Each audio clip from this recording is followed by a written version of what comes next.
আমাদের ঘরের ভিতরে পানি ঢুকে গেছে, খাটের উপরে বসে থাকতো, বাচ্চা কাচ্চা হলো, বিভিন্ন টেনশন আছে বুঝছেন নি। এমনকি বিভিন্ন রোগ দেখা দিই, জ্বর টর সর্দি কাশি, বিভিন্ন সমস্যায় ভুগতেছি আমরা।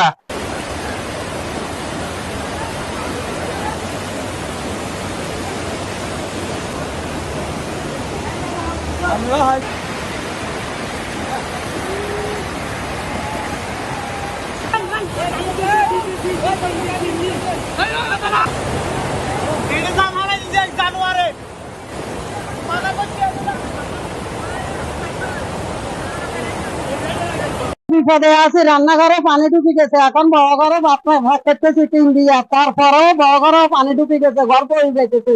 বিদ্যুৎ নাই, আমাদের বিদ্যুতের অভাবে অনেক কষ্ট করতেছি।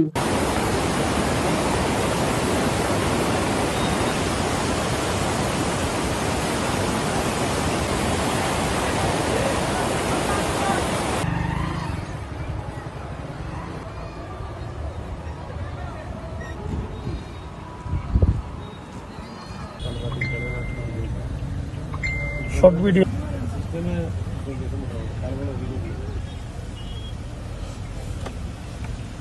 অনেকদিন ধরে অনাগত বৃষ্টির কারণে আমাদের প্রায় বাড়ি 10-12 গিরি সবার ঘর ডুবে গেছে। ভাত রান্না করতে অসুবিধা হয়েছে, তারা অনেকে ঘরে রান্না করছে, কেউ গ্যাসে টাকা, তাদের টাকা আছে, তারা টাকা এনে দেয়। অনেক গরিব ছেলে, তারা দিন মজুর করে, তারা দিন মজুর জন্য করতে পারতেছে না।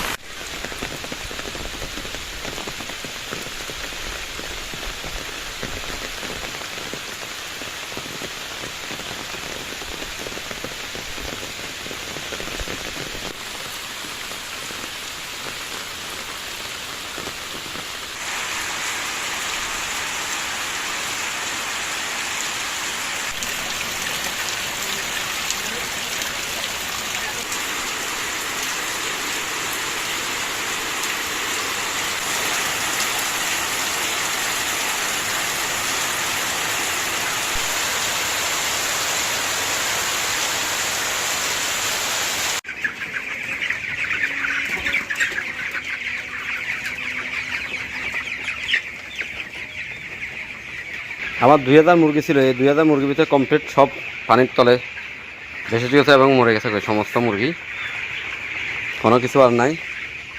এখানে আসলে প্রায় এই প্রজেক্টে আমার কি জানি প্রায় 5 থেকে 6 লাখ টাকার মাছ ছিল, একটা মাছও নাই, সব চলে গেছে।